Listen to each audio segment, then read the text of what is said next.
देखिए स्टूडेंट, आपके सामने कुछ फिजिक्स के सवाल रखे हैं। कल बिहार बोर्ड का फिजिक्स का पेपर है, तो ये कुछ इंपॉर्टेंट सवाल रखे हैं। इंपॉर्टेंट है, वेरी इंपॉर्टेंट सवाल रखे हैं जो 5 नंबर में आने के काफी चांसेस इनके कि ये 5 नंबर में पूछे जाएंगे सवाल। पहला सवाल ये है कि आइंस्टीन का प्रकाश विद्युत समीकरण लिखें तथा इस समीकरण की सहायता से प्रकाश विद्युत प्रभाव की व्याख्या करें। Write down the Einstein photoelectric equation and explain photoelectric effect on the basis of this equation। ये क्वेश्चन पहले भी पूछा जा चुका है और ये क्वेश्चन आने का पूरा उम्मीद है कि ये क्वेश्चन आपके पेपर में पूछा जाए। दूसरा जो इम्पोर्टेंट सवाल है वो ये है कि प्रकाश के व्यतिकरण से आप क्या समझते हैं। यंग के द्विछिद्र प्रयोग में उत्पन्न फ्रिंज की चौड़ाई का व्यंजक प्राप्त करें। देखिए ये सवाल जो है, ये सवाल भी आपसे पूछा जाएगा। वेव ऑप्टिकल सवाल है, तरंग प्रकाशिकी का ये सवाल है, तो यहाँ से भी आपके ये सवाल भी पूछे जाने की उम्मीद है। काफी इजी सवाल है, ठीक है। अगर पूछा जाए तो इसमें जो फ्रिंज की चौड़ाई का व्यंजक भी है वो काफी छोटा है, कुछ ज्यादा बड़ा व्यंजक है नहीं। तो यहाँ से आप ये सवाल आप देख के जाए तो आपको ज्यादा हेल्प मिलेगी। तीसरा सवाल आपके सामने है, विद्युत क्षेत्र की तीव्रता की परिभाषा दें। एक विद्युतीय द्विध्रुव के कारण विद्युतीय क्षेत्र में किसी बिंदु पर विद्युत क्षेत्र की तीव्रता का व्यंजक भी प्राप्त करें। ठीक है, ये क्वेश्चन 2 बार पीछे भी पूछा जा चुका है और उम्मीद है कि ये क्वेश्चन आ सकता है, ऐसा उम्मीद है, क्योंकि क्वेश्चन रिपीट होते हैं तो ये भी हिट लिस्ट में क्वेश्चन है जो पूछा जा सके। चौथा क्वेश्चन आप देखिए। अब देखिए ये सवाल जो है वो सवाल आप देख के ही जाएं। ऐसा ये जितने भी सवाल यहाँ आ रहे हैं ये आप देख के ही जाएं। काफी इंपॉर्टेंट सवाल है ये। अगर डायरेक्ट पूछ के दे, अगर आप देख के जाएं और ये पूछ दे तो आपके लिए सोने पे सुहागा जैसा हो जाएगा कि आप जो देखे हुए हैं वही सवाल आपके पेपर में आ गए। तो ये देख के जाए। दृष्टि दोष वाला क्वेश्चन, ये क्वेश्चन काफी इजी होता है, 10th क्लास में भी ये सवाल पूछे जाते हैं, तो उस हिसाब से ये 12th के लिए भी इजी हो जाता है। ये क्वेश्चन एक बार पूछा जा चुका है और ऐसा हो सकता है कि इस बार ये सवाल पूछ लिया जाए। फिर अगला सवाल है, प्रतिचुंबकीय, अनुचुंबकीय तथा लौह चुंबकीय पदार्थों के गुण को लिखें। ये सवाल काफी इजी हो जाता है, थ्योरेटिकल क्वेश्चन है। अगर चुंबकीय क्षेत्र से सवाल पूछे 5 नंबर में तो उम्मीद है कि ये सवाल पेपर में आ जाए। फिर अगर हम बात करें अर्धचालक की, तो अर्धचालक से ये वाला क्वेश्चन इंपॉर्टेंट हो जाता है 5 नंबर में। पीएनपी तथा एनपीएन ट्रांजिस्टरों की क्रियाविधि का सचित्र वर्णन करें। ये काफी इंपॉर्टेंट सवाल आपका हो जाएगा कि अगर आप उसमें से पूछ लिया जाए तो ये 7 सवाल आप देख पा रहे हैं आपके बोर्ड पे।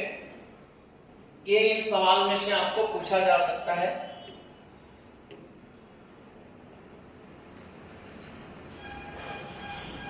ये सवाल आपके हैं, ये 7 सवाल आपके।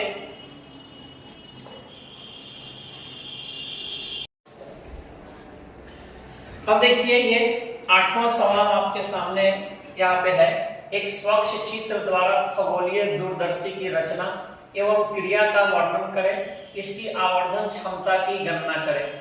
देखिए आवर्धन क्षमता, इसमें आपको क्या करना है कि एक चित्र बनाना है, फिर आपको उसके रचना को लिखना है, बनावट जो हम कहते हैं वो आप 4-5 लाइन में लिख लेंगे।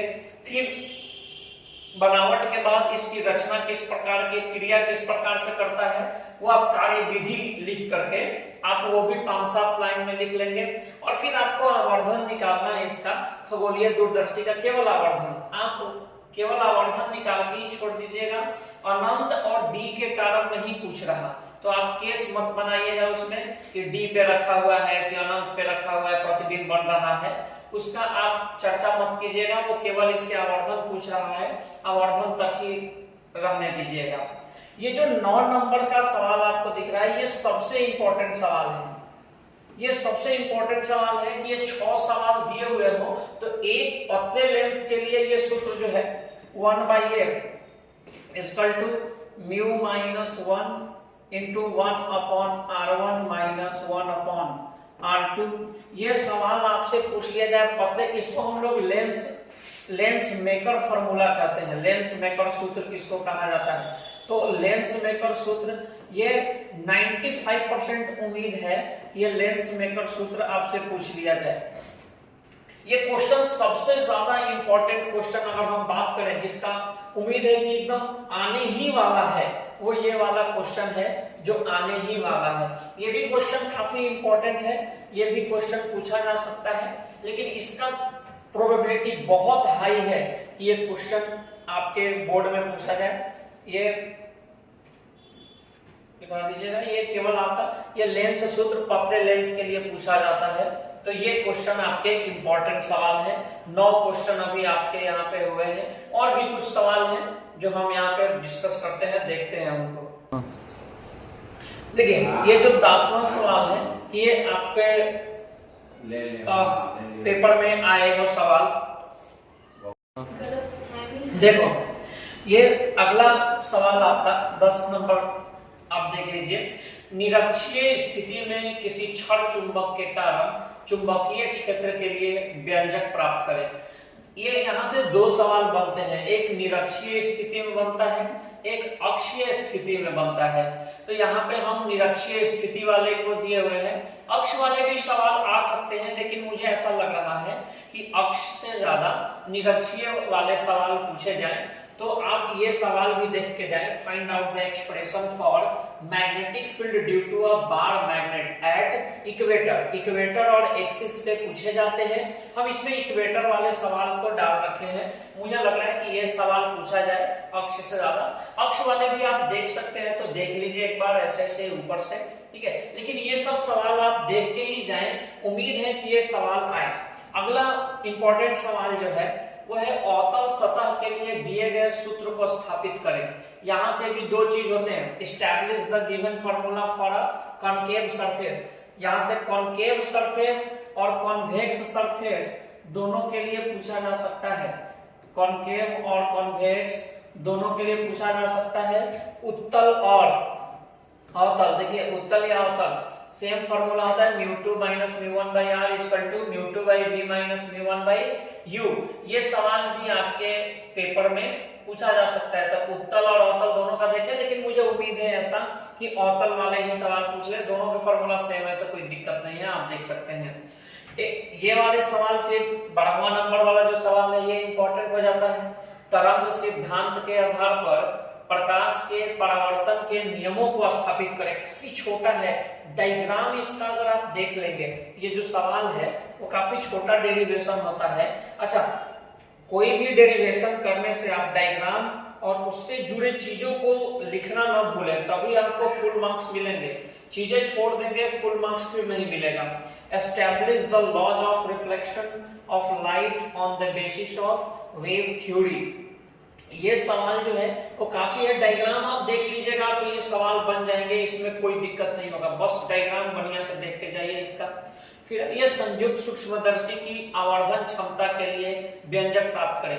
देखिए ये वाला जो खगोलीय दूरदर्शी है या संयुक्त सूक्ष्मदर्शी है या सरल सूक्ष्मदर्शी है, इन तीनों में से किसी एक का आना तो तय है। हम यहाँ संयुक्त और उसका दे रखे हैं। सरल सूक्ष्मदर्शी भी अगर आप एक बार देख पाए तो एक बार देख लीजिएगा सरल सूक्ष्मदर्शी भी, ठीक है। जल्दी जल्दी से एक बार आप देख पाएंगे, ठीक है। 5 नंबर वाले सवाल होते हैं तो थोड़ा मार्किंग आपका इंप्रूव हो जाता है। तो ये जो सरल सूक्ष्मदर्शी हो या संयुक्त सूक्ष्मदर्शी हो या दूरदर्शी हो, इनके आवर्धन क्षमता के लिए काफी ये इंपॉर्टेंट है। इन तीनों में से एक आएगा ही आएगा, ये लिख लीजिएगा। ये तीनों में से एक इस बार पेपर में आपके रहेंगे एकदम पक्का, ठीक है। तो ये कुछ सवाल हैं 13 तक, ये सवाल 13 सवाल हैं। इन 13 सवाल में से देख के जाइए, अगर 3 आ जाए तो फिर मजा आ जाएगा।